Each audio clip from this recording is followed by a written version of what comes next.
Jessica's wedding day became a nightmare. 30 minutes before the ceremony, when the man she loved rejected her because she couldn't walk. Abandoned, humiliated, shattered, and then a stranger appeared in the church garden. A single father who did something so unexpected, so powerful. It rewrote both of their destinies. Here's what happened next. Before we continue, drop a comment telling us where in the world you're watching from. We love seeing how far our stories travel. The sound hit Robert first. Deep, ragged sobs tearing through the spring air like a fresh wound. He froze mid-step, one hand resting on his daughter's shoulder just outside the side entrance of Riverside Community Church in Burlington, Vermont. It was the kind of crying that tightens your chest, the sound of something broken beyond repair. "Daddy, what's that?" 6-year-old Hazel whispered, eyes wide. Robert hesitated. They were only there for a birthday party. One of Hazel's classmates was celebrating in the community hall at 2 under. It was May 14th, 2023, a bright Saturday morning, and they'd arrived early to help set up. Whatever was happening around that corner in the side garden wasn't their business. But the crying didn't stop. It was raw and desperate, the sound of a world collapsing. "Stay right here, sweetheart," Robert said, positioning Hazel by the door. "Don't move. I'll be right back." He rounded the corner and stopped. A woman sat in a wheelchair in the church garden, surrounded by fallen white rose petals. She wore an elaborate wedding dress with delicate lace sleeves. The train spilled around the wheels like melting snow. Her blonde hair was swept into an intricate updo, threaded with tiny white flowers. Makeup applied with painstaking care now streaked down her face. She was utterly alone on what was clearly her wedding day. Her hands trembled on the chair's arms. Her shoulders shook with each sob. She hadn't noticed Robert. He stood frozen, unsure whether to approach or retreat, uncertain if his presence would be intrusion or kindness. The decision was made for him when she looked up. Hazel eyes met his. Startle, embarrassment, then resignation flickered across her face, like one more witness to her pain hardly mattered after everything else. "I'm sorry," she rasped. "I didn't think anyone would see me out here." Robert stepped closer. "Are you okay?" The moment he said it, he wished he could take it back. Nothing about this was okay. A hollow laugh escaped her. "Am I okay?" She gestured to the dress, the wheelchair, the tears, the empty garden where guests should have been. "Today was supposed to be my wedding. I'm in my dress. Guests are arriving, and my fiancé told me 30 minutes ago he can't marry me." The words landed like a blow. "He can't do it," she continued, voice seesawing between rage and heartbreak. "He looked me in the eyes and said he can't marry me. Not because he doesn't love me, not because we're incompatible, but because of this." She slapped the armrest. The crack echoed. "Because I can't walk." Robert's stomach dropped. "What?" He said he tried. Really tried. But seeing me in this dress, knowing I'd never walk down the aisle the way we planned, knowing our future would be complicated, he couldn't do it. So he left, walked out of the church, left me like this in front of 200 people. Silence pressed in. Robert, a stranger in a garden, watched a life disintegrate in real time. He knew pain, the kind that carves grooves in the soul, but this? Being rejected on your wedding day for something beyond your control? Cruelty he couldn't fathom. 8 months ago, the woman said quietly, almost detached, I worked at a veterinary clinic. I loved it. There was an accident. A storage rack collapsed on me, crushed my spine. Surgery saved my life, but her jaw tightened. I'm paralyzed from the waist down. I'll never walk again. Robert's heart cracked a little wider. Brandon, my fiancé, said he'd stay. He visited at the hospital. Held my hand in rehab. Said it didn't matter. We postponed the wedding 6 months so I could focus on recovery. He seemed supportive. Said all the right things. I believed him. She exhaled. But 3 weeks ago I started noticing changes. He stopped holding my hand. Flinched when he had to help with the chair. I told myself I was imagining it. She swiped at her face, smearing mascara. This morning I was in the bridal room with my sister Megan, getting ready. Brandon came in. He wasn't supposed to see me before the ceremony. He said he needed to talk. He told me he couldn't do it, that he'd been trying to convince himself for months, but he wanted a normal life with a normal wife. The last words strangled. Fresh tears spilled. He said he was sorry, as if sorry could fix this. He let me plan an entire wedding, let me believe in us right up until today. Anger rose in Robert's chest, not at her, but at the cowardice it takes to wait until the wedding day to break someone's heart. But anger wouldn't help. "I'm so sorry," he said, and meant it. She studied him, as if trying to understand why a stranger was still standing there. "The worst part?" Her voice cracked. "People will say Brandon was brave for trying. They'll say it's understandable he couldn't handle being married to someone disabled. They'll pity me. Poor paralyzed Jessica, rejected at the altar. That'll be my story forever. The bride left because she couldn't walk. So, Jessica, that won't be your story," Robert said before he could stop himself. She looked skeptical. "How do you know?" "Because you decide your story. Not him, not anyone in that church. What happened today doesn't define you, it defines him. It shows who he is. It says nothing about your worth." Her eyes filled again, but something shifted. "That's easy to say when you're not in the wheelchair," she murmured. "You're right," Robert said gently. "I don't know what you feel right now, but I do know what it's like to be abandoned by someone who promised to stay." The words hung between them. Jessica searched his face. "What do you mean?" "I'm a single dad. My daughter, the little girl I told to wait by the door, her name is Hazel, she's 6. She has epilepsy." Understanding flickered across Jessica's features. "Her mother left when Hazel was 2, Robert said, the old wound still tender. She said she wasn't ready.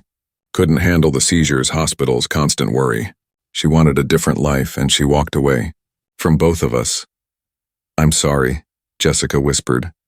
"I'm not telling you for sympathy," Robert said. "I'm telling you because I know how it feels when someone chooses convenience over commitment. It says everything about them and nothing about you." Jessica's hand stopped trembling. She listened. "For a long time after my wife left," Robert admitted, "I thought she might be right. Maybe I wasn't enough. Maybe we were too much work. But then I realized something." "What?" Jessica asked softly. "Real love isn't about staying when life's easy. It's choosing to stay when it's hard. It's looking at someone's challenges and saying, 'I'm here. I'm not going anywhere.' Brandon failed that test. That doesn't mean you're not worthy of someone who will pass." The garden went quiet. Birds in the distance, leaves rustling in the spring breeze. Jessica looked at her engagement ring. Slowly, deliberately, she slid it off and placed it in her lap. This morning, Brandon said he wanted a normal wife. No accommodations, no adjustments. Someone easier. Then he wanted the wrong things, Robert said simply. Small footsteps pattered. Both turned to see Hazel peeking around the corner, ignoring instructions. "Daddy, you were gone a long time." Her eyes landed on Jessica. They widened. "Wow, you look like a princess." Despite everything, Jessica laughed. Small and watery, but real. "Thank you, sweetie. I'm Jessica. I'm Hazel." The little girl walked closer, unfazed by tears or wheelchair. "Why are you sad?" "Princesses aren't supposed to be sad. Sometimes even princesses have bad days," Jessica said gently. Hazel considered this. "My daddy says bad days don't last forever and the sun always comes back after the rain." Robert's heart swelled at his daughter's kindness. "That's very wise," Jessica said. "Can I sit with you?" Hazel asked. "You look like you need a friend." Without waiting, she plopped onto the grass beside the chair and touched one of the white flowers in Jessica's hair. "These are so pretty. Did someone special put them there?" "My sister did," Jessica said softly. "This morning before." She didn't finish. Hazel seemed to understand. "I think you look beautiful," Hazel declared with 6-year-old certainty. "And I think whoever made you sad was wrong." Tears welled again, but not all from sorrow. The simple, expectation-free kindness loosened something in Jessica's chest. Robert watched his daughter and this heartbroken stranger, and made a decision that would sound insane to anyone else. He sat down on the grass beside Hazel, jeans and all, completing their small circle. "You don't have to," Jessica said, surprised. "I know," Robert said. "I'm going to anyway."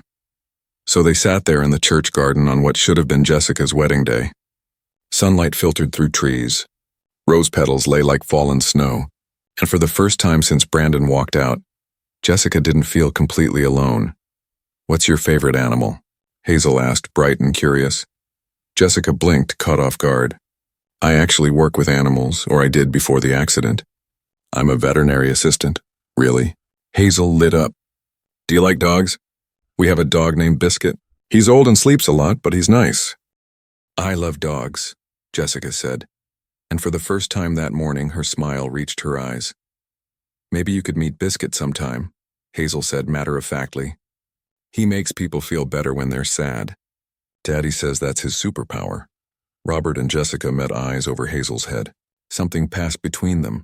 Understanding, connection, a possibility neither expected. Footsteps approached. Jessica's sister appeared, Megan, pale and exhausted. Confusion flickered when she saw Jessica with Robert and Hazel. Liv, Megan caught herself. Jessica, we need to figure out what to do. Mom and Dad are inside with the coordinator. Most guests have left, but some are still asking questions. She paused, noticing Jessica wasn't crying. Are you okay? No, Jessica said honestly. But I will be. Give me a few more minutes.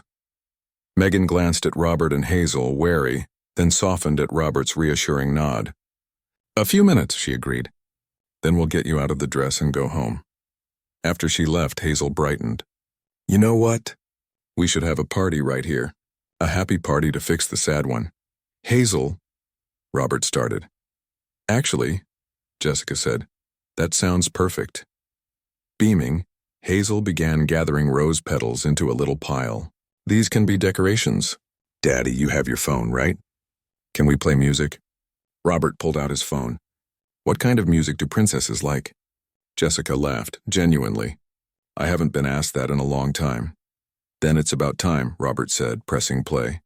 Soft acoustic guitar drifted out. Nothing grand, just a warm voice singing about new beginnings. Hazel handed Jessica a tiny bouquet of petals. Every princess needs flowers, she said solemnly. Jessica cupped the delicate petals. This wasn't the celebration she imagined, but in this strange, unexpected moment, sitting in a garden with a kind stranger and his daughter, she felt something she hadn't felt in months. Seen. Not as a woman in a wheelchair, not as a rejected bride, not as someone to pity or fix. Just Jessica. Thank you, she whispered to Robert. You didn't have to stop or stay or do any of this. I did, Robert said softly. Sometimes the most important thing we can do is show up, even when it isn't our place, even when it's uncomfortable. Especially then. Jessica studied him. The sincerity in his eyes, the ease with which he'd sat in the grass beside a crying stranger. Robert understood something about kindness Brandon never had. It isn't grand gestures. It's presence. It's staying. It's sitting in the mess and not running. I don't even know your name, Jessica realized suddenly. We've been here 20 minutes and I never asked. Robert. Robert Carter. Well, Robert Carter, you might have just saved my life today. I didn't save anything, he said gently. I reminded you of what you already know. You're stronger than this moment. And today doesn't get to write the rest of your story. They sat a while longer as the sun climbed. Hazel chattered about school, Biscuit, and her favorite books. Jessica found herself listening, actually feeling something besides despair. When Jessica's parents finally emerged, weary and worried, Robert stood and brushed off his jeans. I should let you go. But before I do, can I give you something? Jessica nodded. Robert pulled a small notepad from his pocket, scribbled, and handed her a slip of paper, his phone number. I'm not trying to be weird, he said. No pressure. If you ever need someone to talk to, someone who understands what it's like to be abandoned by someone who should have stayed, I'm here. Even if it's just to listen. Jessica took it, fingers shaking. Why are you being so kind? You don't know me? Maybe that's why. Sometimes strangers can offer what the people who know us can't. Distance, honesty, and the freedom to say what needs saying. He knelt beside her chair, meeting her eye to eye. Jessica, I don't know what your life looks like from here or how long healing takes. But I know you're going to be okay. And when you're ready, tomorrow, next month, next year, I hope you'll reach out. I think you're someone worth knowing. Tears streamed again, different this time, edged with hope. Hazel flung her arms around Jessica in an impulsive hug, nearly knocking the petal bouquet. Bye, Princess Jessica. I hope you feel better soon. Bye, Hazel. Thank you for my party. As Robert and Hazel walked away hand in hand, Jessica looked at the paper, Robert Carter, and tucked it into the bodice of her wedding dress right over her heart. Her father wheeled her toward the lot. She glanced back at the garden, the scattered petals, the spot where a stranger and his daughter refused to let her be alone. and thought, maybe this isn't the end. Maybe it's the beginning of something I didn't see coming. That evening, back in her apartment, out of the dress, in soft clothes, hair unpinned, Jessica's phone buzzed. She expected a check-in from Megan or her mom. Instead, an unknown number.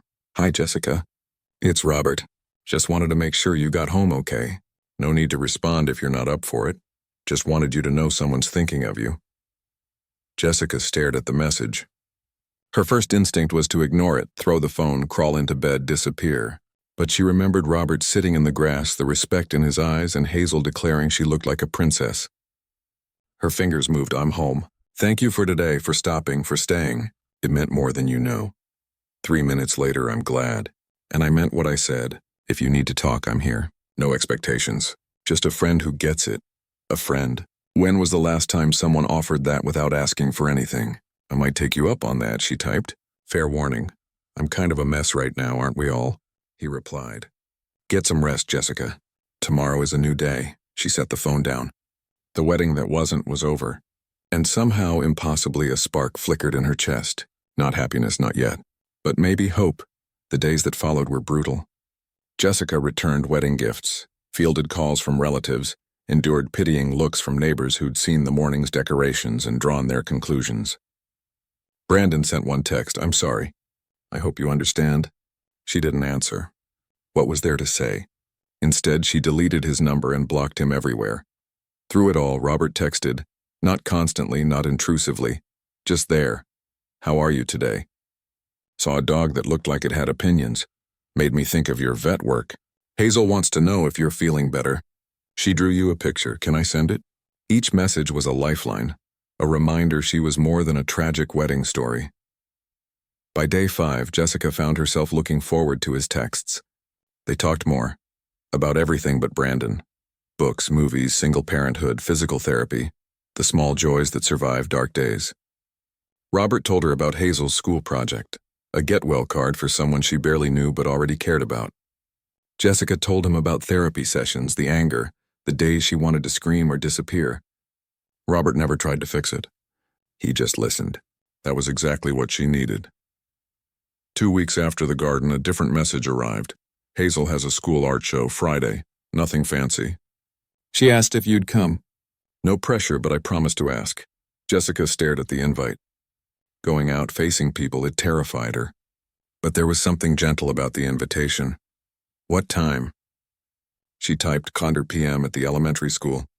Fair warning, juice boxes and very enthusiastic children. Jessica smiled for real. "I can handle that. Friday came too fast." She agonized over clothes. Ridiculous for an elementary art show, but nothing felt right. At last, jeans and a cozy sweater. Simple. Real. The school buzzed with parents admiring crayon masterpieces and lumpy clay. Kids sped past, sugared up and ecstatic. Near the back wall stood Robert. He spotted her and smiled. Warm, relieved. "You made it," he said. "I almost didn't," Jessica admitted. "But Hazel invited me. I don't break promises to 6-year-olds. "Smart policy." Hazel appeared, face exploding into fireworks. "Jessica, you came!" She hugged Jessica without hesitation. "I wouldn't miss it," Jessica said. "I hear you made a painting. Come see." Hazel tugged her to a small easel. Swirls of color, sunbursts and maybe flowers or maybe birds. In the corner, carefully printed, "When bad days end." "It's beautiful," Jessica said. "Tell me about it." "The dark colors are the bad stuff. When people are sad or scared," Hazel explained. "But see the yellow and orange? That's when the bad day ends and good things start. Daddy says bad days end. They always do." Jessica's throat tightened. "Your daddy is very smart." "I know," Hazel said proudly. For an hour, Jessica got swept into the simple joy of it. Hazel introduced her to friends. Robert stayed close without hovering, giving her space while making sure she never felt alone. When a few parents glanced curiously at the chair, Robert didn't make a show of it. He treated Jessica like anyone else, which she realized was all she'd ever wanted. As the evening wound down, Robert walked her to her car. "Thank you for coming," he said. "Hazel hasn't stopped talking about you since the church." "She's amazing," Jessica said. "You're doing something very right." "I'm doing my best," Robert said. That's all any of us can do. Jessica looked at him in the fading light. This man who'd appeared on her worst day and kept showing up. Can I ask you something? Anything. Why did you stop that day? Why did you stay?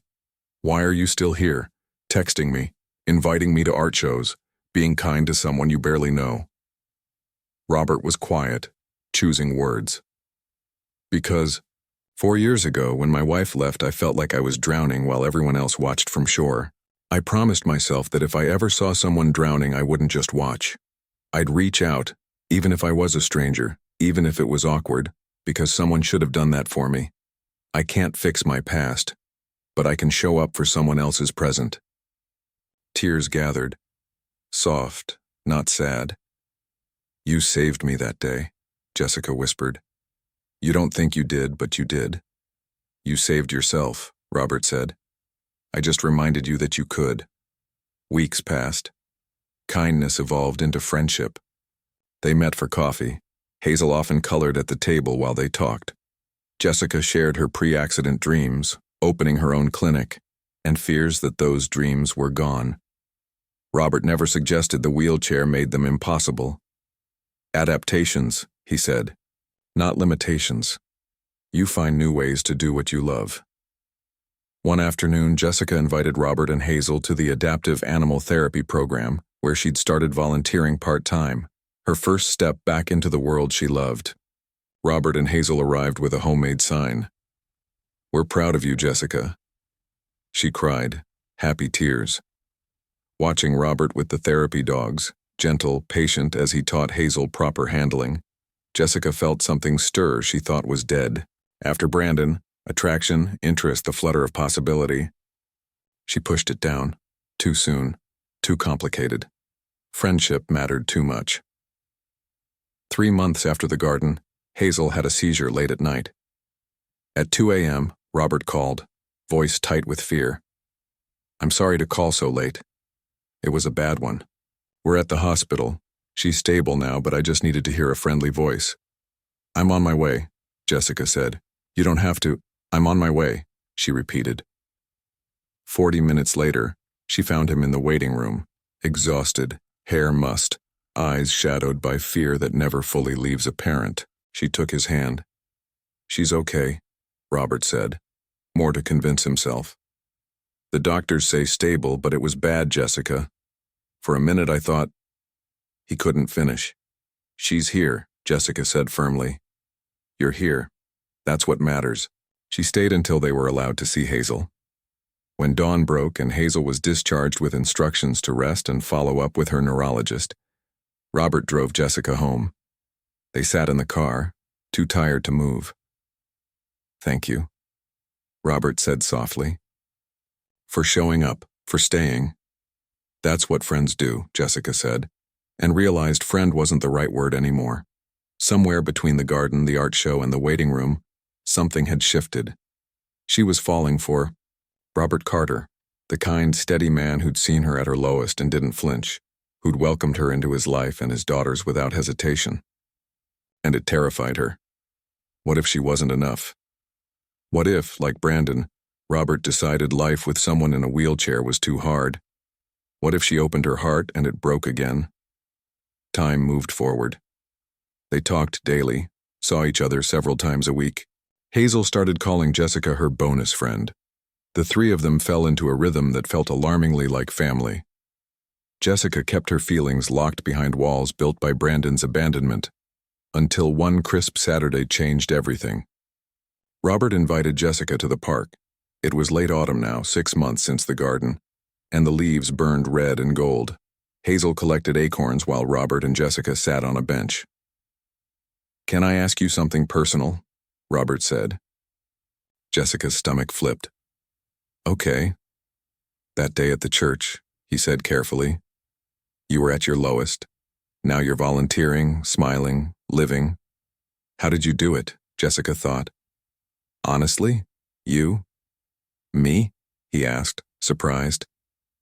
You showed me I was worth showing up for, Jessica said. Brandon taught me I was a burden, that loving me required too much sacrifice. You just showed up. No drama, No grand gestures. You kept being there. And slowly, I started to believe I wasn't as broken as I thought. Robert was quiet. Can I say something wildly inappropriate? Her heart raced. Yes. I didn't stop in that garden only to be kind, he said, eyes locked on hers. I mean, I did. But it became more.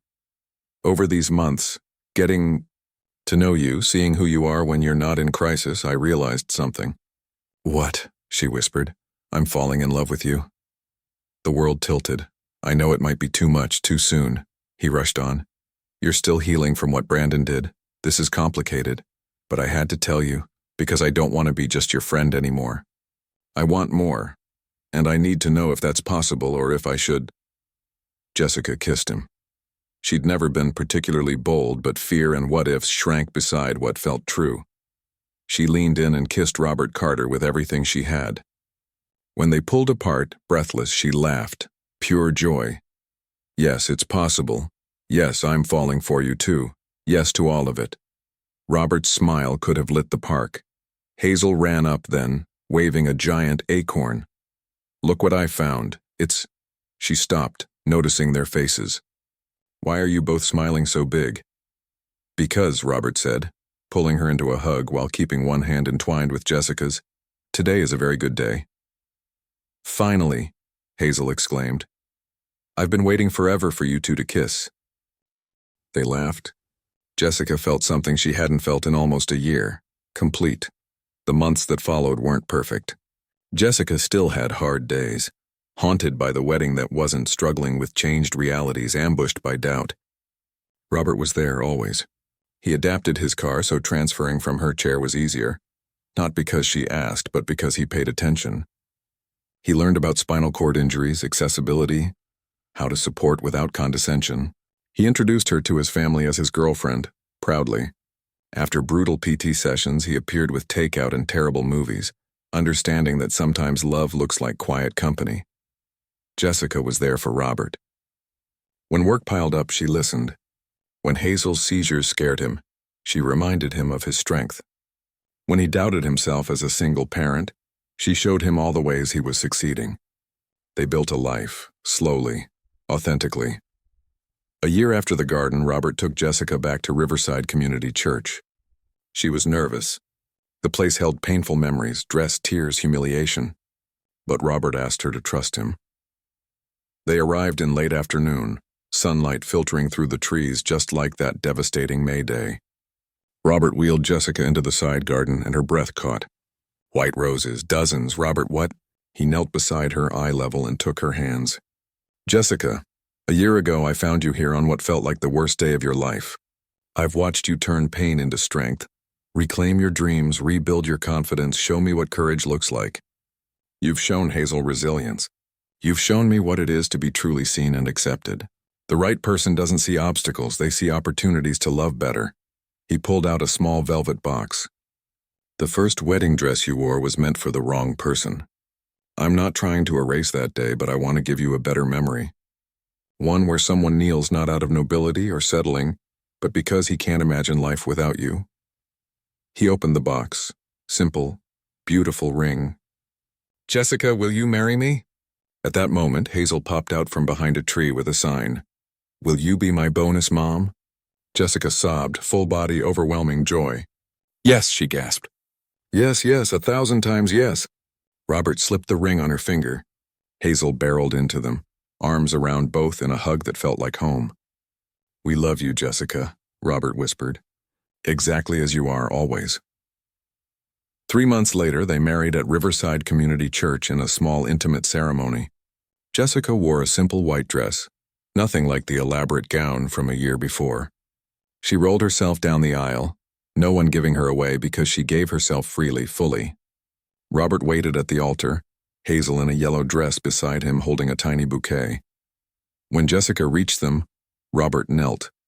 They held hands as the officiant spoke about commitment, showing up, and the extraordinary power of ordinary love. Robert, do you take Jessica to be your wife? To stand by her in sickness and health, in joy and challenge for all the days of your life? I do, Robert said, firm, certain. And Jessica, do you take Robert to be your husband? Jessica looked at the man who'd found her broken and stayed until she was whole, who saw past the chair to the woman she is, who loved her not despite the challenges but including them. I do, she said, voice strong and clear. They kissed. The small crowd erupted. Hazel cheered loudest. As they left the church, Robert gently pushed Jessica's chair while she held Hazel's hand. Jessica glanced back at the garden. A year ago she'd sat there believing life was over, that she was unlovable, that the wheelchair had stolen her chance at happiness. She'd been wrong. The chair hadn't stolen anything. It had revealed everything. It showed her who truly loved her and who didn't. It filtered out conditional love and led her to someone who loved unconditionally. Brandon left because he saw a barrier to the life he wanted. Robert stayed because Jessica was the life he wanted, and that made all the difference. If this story reminded you that your worthiness of love isn't defined by circumstances or challenges, share it with someone who needs to hear it. Hit that like button if you believe real love shows up and subscribe for more stories. Celebrating the beauty of choosing each other exactly as we are, because sometimes the worst day of your life is the doorway to the best chapter. Sometimes rejection from the wrong person makes space for acceptance from the right one, and sometimes a stranger in a garden becomes the love you never saw coming. This is Jessica and Robert's story, a reminder that real love doesn't walk away when life gets hard. Real love sits down in the grass and stays.